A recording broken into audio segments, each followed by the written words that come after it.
Welcome to the Core Women Podcast, where meaningful conversations inspire leadership, connection, and possibility. Hosted by Dr. Summer Watson, this internationally recognized podcast features women who are making an impact in business, community, education, healthcare, and beyond. Through honest stories and practical wisdom, we explore what it means to lead, grow, and thrive in a rapidly changing world. And now, your host, Dr. Summer Watson. Welcome to the Core Women Podcast. Today's guest is Diane Strand, who is a multi-award winning entrepreneur, executive producer, TEDx speaker, best-selling author, and nonprofit founder whose work is transforming lives through creativity, storytelling, and workforce development.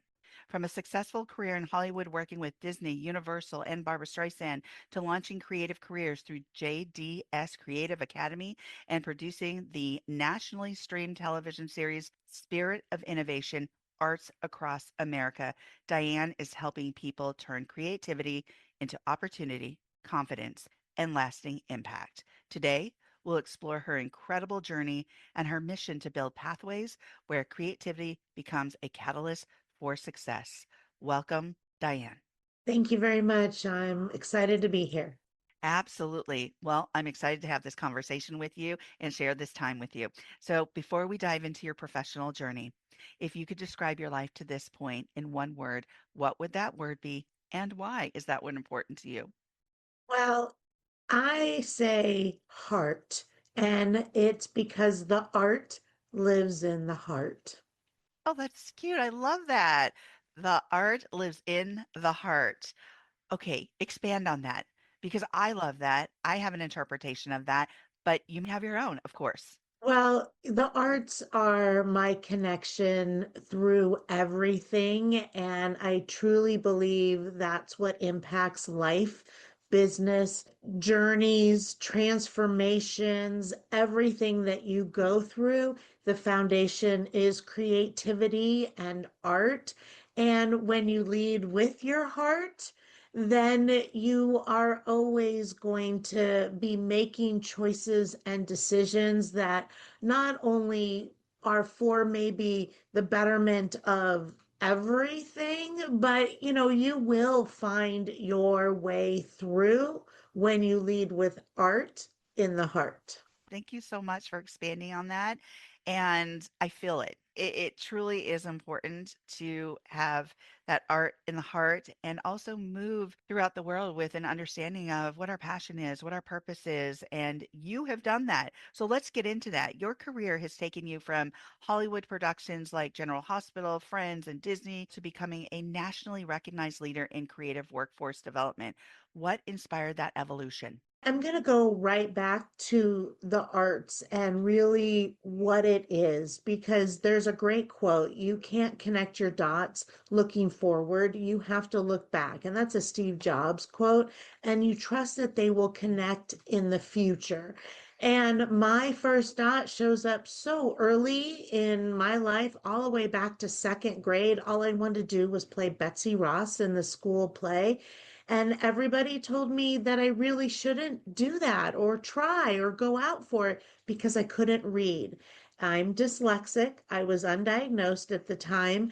And something else kicked up inside of me, and that's called tenacity. And when someone tells me that I can't or I shouldn't or don't, I'm like, watch me.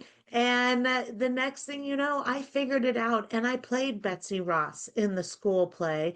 And not only that, in second grade, there was this big fundraiser. Whoever sold the most candy in the whole school, this was K through 6, I'm the second grader, right?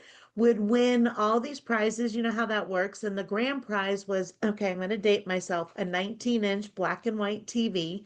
And I really wanted that TV for my bedroom. So guess what? I sold the most candy in the whole school, and I beat out a sixth grader by like 3 or 4 boxes. And I won that TV. I still work in television. I fundraise to this day. I'm all about the arts. It connected me through every time. School was not my best friend when I was growing up, but I wanted to be in the plays. So I had to stay connected enough so I could participate in the plays as I was growing up. And even after high school and rockiness, wanted to be in a play, went back to school, got a degree. Those things kind of led into even selling a screenplay because I thought I could do it all on my own. But they told me, oh, you don't quite have a bachelor's degree yet. And then I got that and I never looked back and then led to my Hollywood career. Wow. You know what? I love your tenacity. When people pushed you and said you couldn't, you said, but I can. And you did. You know, a lot of people say, don't look back. I love how you say, look back, take that, what I call a glance back, take that glance back to move forward, to help you move forward in different ways, to help you move forward in more enlightened ways. Because we learn from those experiences, we learn especially from our missteps. So here you are learning from all that experience, that evolution of experience of looking back to move forward into the next steps. Absolutely. I know exactly why I am where I am.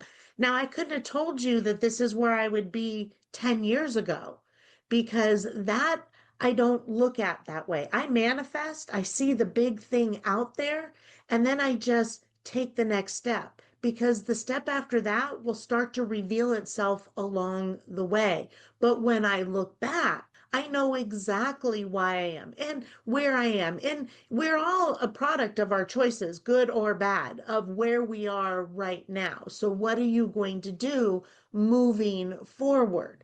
Right. And even when we look back, and there are challenges and times, and it's not saying that when you've worked through something and grown through something, you need to then that's how you can serve others with that, right? Because the pain is temporary, the growth is permanent on the other side when we get there.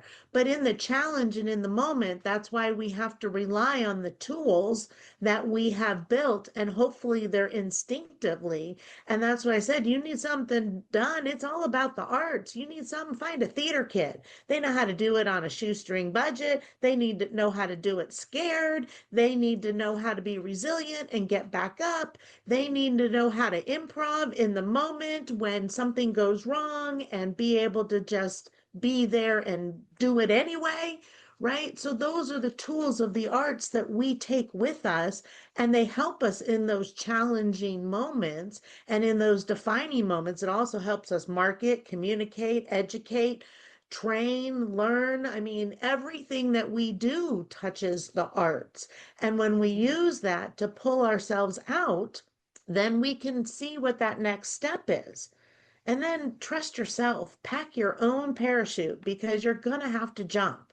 And so trust that it'll open because you packed your parachute, right? You prepped, you prepared. That's another art thing. We don't get up on stage without getting through rehearsal. Yeah. So these are the ways that we do it because we have to connect why we are where we are. And we learn from our dots and our trials and tribulations and our journey along the way. And then when we're in those moments, we rely on instinct. So that's where no one needs to go be an artist and paint murals. If you want to, great, right? I can show you how to make that a business and get paid for it too. But use those tools, challenge yourself, push yourself outside your comfort zone. Go do an improv networking session. We have them all the time. They're fun. Absolutely. And that improv can also be that idea, that business idea, that strategy. I want to go back to something you said that really stood out to me, choices. A lot of people might say, well, life happened to me. But you said, wait a second, we have choice. We have this power of choice. And I love that because we do. And I think a lot of people forget that or take this position of, but that's what happened to me. And some of those things, they're horrific. And some of the things are out of our control, right? In some things that happen. but there are still choices in how we're going to deal with that situation, right? Whether it's an illness, some sort of childhood trauma that was out of your control or something like that. It's how we deal with it and move forward. It is a choice because you are still standing on whatever the other side, or even if you're in it, right? What is your choice going to be? If you're in it and you're in the middle and you're in the thick of it, what are your choices going to be to help starting to find your way out? Even if you can't control the outcome, you have to find your way out.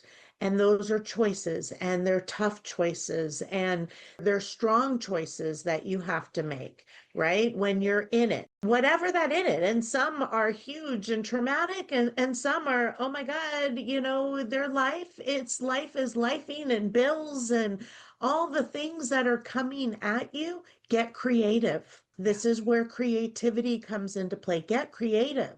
You can sit in the ew and the poo, right? And it can be warm and familiar, or you can choose to get up and get uncomfortable and walk away and make different changes. And, nobody said that just because you're living the dream, it doesn't mean that you don't have to work hard for it. It is work. Absolutely. This segues right into my next question. You often speak about creativity as a catalyst for opportunity. Why do you believe creativity is such an important skill for both personal and professional success?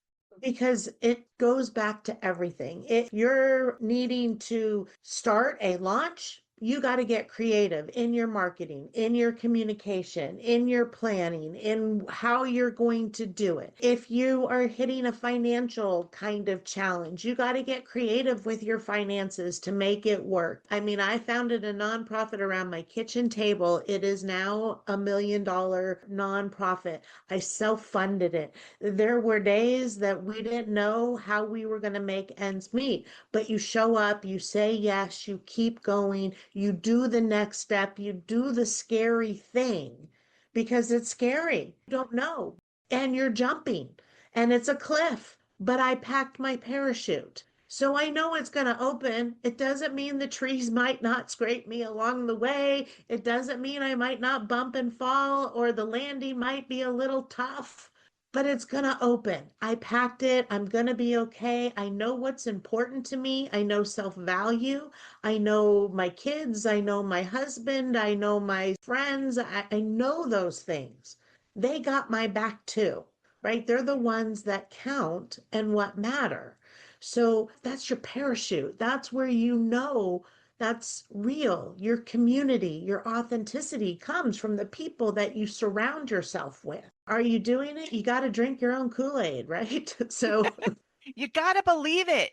Believe it. And then do it scared. Sometimes we do it scared. I mean, we're all afraid of something. And if you say that you're not, hooey. That's not true. Some of the things I don't like to do, stand on a stage being the only one there. I won't do a TEDx because I don't want to do a TEDx, but I'm so glad you did a TEDx, Diane. I'm so glad my other friends did a TEDx. Yay, bravo to them, right? But it's like, I know where I want to jump, scared. Sometimes we need to do that to learn where we land, not fall, where we land. And that's okay. And we improve as we do that. We improve as we jump, right? It gets better each time. Are there going to be those trees we bump up against along the way? Absolutely. I want to ask the next question, Diane. Through JDS Creativity Academy, you've helped launch more than 100 careers in entertainment and media. What have you learned about helping people discover and develop their potential? well, I believe that everybody, it's funny when you were talking, I'm just saying you got to live in your zone of genius, right? I mean, that's what you really need to do. And we started launching careers through JDS Actor Studio before the Creative Academy, which really led to us founding the nonprofit and doing that. And now we get to do it in such a different way because we work with youth, teens, and adults, mainstream and neurodiverse, to help them live their dream. So when you have a passion that you can have a purpose behind, there will be a pathway to profits. I definitely know that for a fact. You know, the arts are not something you fall back on. If this is something that you really want to do, you have to. That's why I'm called the creativepreneur, right? If you want to be an actor, you're an actorpreneur, writerpreneur, a directorpreneur. The preneur is the work behind it. Entre is kind of solar. I'm doing it. I'm on train into something new, right?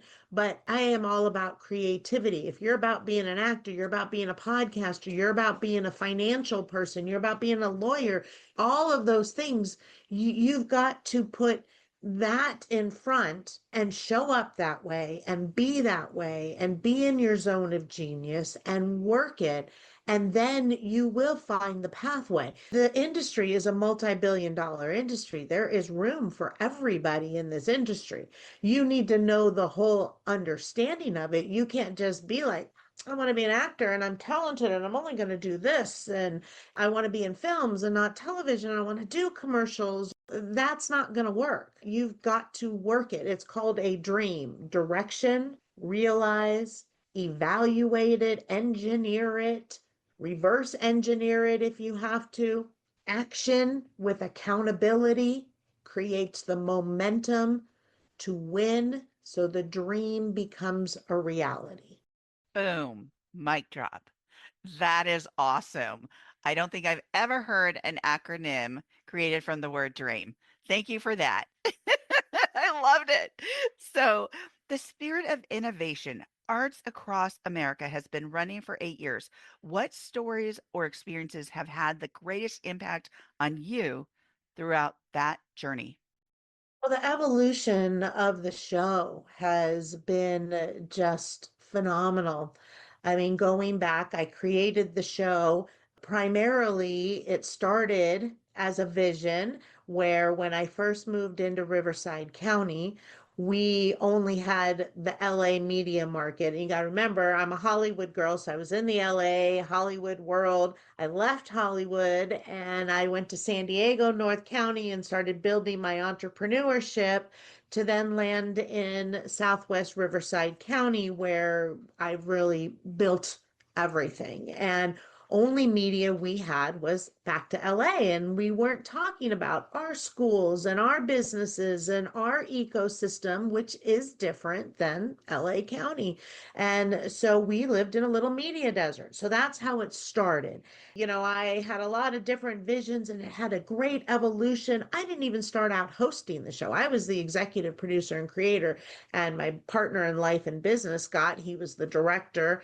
And how it really came into fruition, it started as a manifestation out there, right? That's how everything starts. And then you show up and you say yes, and you just take the next steps. And I had meetings that went somewhere and then didn't go somewhere. And then what happened is I created the nonprofit that then blew up and had this other meaning and purpose.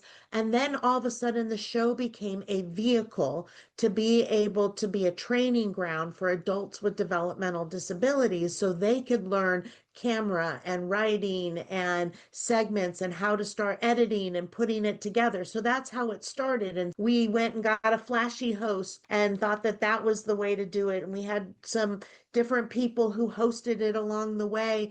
And then about 3 years ago, my husband and I stepped into now hosting the show. And since then, we've launched it to ABC and it's broadcast all throughout 2.4 million people in Riverside County. And it's still a training ground for adults with developmental disabilities. They have their own segments and they're winning awards for it. And so it's the evolution of where this show is on ABC, globally streamed. And the stories we get to tell are like, this is June. I don't know exactly when this is airing, but in the month we're recording, you know, it is Pride Month. And we're telling stories of people who are building businesses around supporting people. We do businesses around mental health and how it really makes things work. So that's what's just phenomenal about how we get to share how creativity tells a story like that. There is so much to this. It's what you talked about previously. It's about building and packing your parachute, right? You packed that parachute. Were there bumps along the way? It didn't become $1 million success overnight. This was work. This was sweat. This was sweat equity. 23 years. 23 years. Okay, there you go. Okay, you just said it. 23 years. People think, oh gosh, I'm going to buy a program. I'm going to do this. I'm going to do that. And it's going to work with me. And I'm going to have this beautiful, amazing $1 million business. Now, that happens to a very small percent of people. It's not that you can't have that, but it takes that work. It takes that courage, opportunity, providing yourself that opportunity. Nobody's going to make that table for Mhm. you. You're going to make that table for yourself, right? And so that is exactly what you did. That's what your story tells over and over and over again, Diane. In what I hear from the evolution of your story is you created those tables. You packed your own parachute. You had the courage to jump. You had the courage to even take the step to packing that parachute, because those steps, those first steps, I think are steps where people are challenged the most. Where to begin? We want to grab somebody else's parachute and jump with that. And it doesn't work. It really does not work because you didn't put the work in the front end to really learn how to do it. And their parachute or their blueprint is not your blueprint. It looks different. It's not that you can't learn from Diane's blueprint. It's not that you can't learn from Apple's blueprint. It's not that you can't learn from Disney's blueprint. Those are different blueprints that are going to create something special for your own blueprint. It's going to be that wisdom, that enlightenment, those steps that they took to create your own blueprint. You bridge media, education, entrepreneurship, and workforce development in a unique way. How do these worlds intersect, and why is that connection so important today? Oh, well, connection is what is so important today. That's what it's really all about. And when we can bring all of those things together, lifelong learning, hands-on learning, communication, connection, value, relationships, training, being able to be in the moment as well as reach for more, know that there's more for you, and that when we do it together and when we do it with community, it brings it together. Connection really is the power. It's the meaning. It's behind everything. It's where marketing is going as far as that is, because we're seeing it. We became very isolative between social media starting, COVID happening. We all retreated. AI is coming into the world. And with that, I'm pro AI, but yet at the same time, there has to be the human in the middle.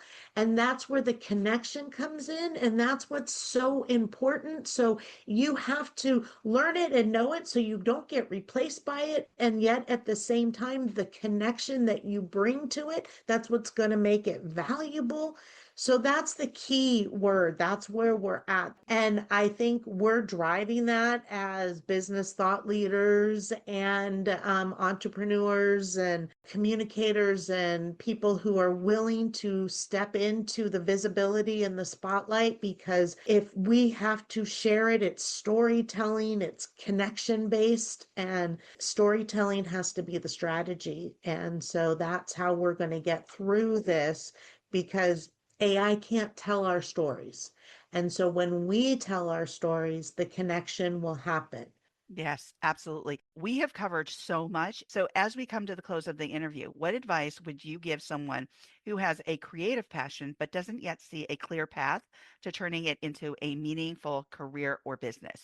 Well, I'm going to take it right back to something we already talked about, which is that dream and what you really have to put into it to make that dream a reality. This is your passion. Then what's the purpose behind it? What's your why? Get clear on why this is what you want to do, whether that's be an actor, be an artist, be a musician, be a director, be a filmmaker, any of those things. Why? Why do you want to do that? That becomes your passion. in there. And then you got to find the purpose. What is it you're trying to do and solve? And you do that, and the pathway starts opening. What do you need to do to make that happen? Is it education? Is it training? Is it showing up at the right places? Is it learning from someone what those right places are? Is it being in the right communities? Is it getting in the right rooms? Is it being visible in the right places? Is it doing the right things behind it in social media? It's got to be more. And if you don't know where to start, well, I hope you're listening right here. Call me, connect with me, do those things, reach out, step out. You've got to do it, because Spielberg's definitely isn't going to come knock on your door, right? You've got to go knock on his door. And there are a lot of doors you've got to knock on before you get to his door. So there is a process to it. There is somewhat of a blueprint to it, but there is no guarantee for success unless you are putting in the dream work. Yeah, absolutely. Thank you so much, Diane, for joining me today on the Core Women podcast. Thank you. Absolutely. You can connect with Diane Strand on LinkedIn, Facebook, and Twitter. Thank you for joining us on the Core Women podcast. If today's conversation resonated with you, subscribe, leave a review, and share this episode with someone who may benefit from it. To learn more about Dr. Summer Watson, visit corewomen.com, where you'll find leadership and organizational development consulting, mentorship solutions, virtual assistant services through Core Business Solutions, the Human Forward Movement, and the Human Room, a space for meaningful conversations about keeping people at the center of leadership, business, and community. Dr. Watson is also available to facilitate and moderate engaging one-on-one interviews, panel discussions, and group conversations that inspire connection, learning, and action.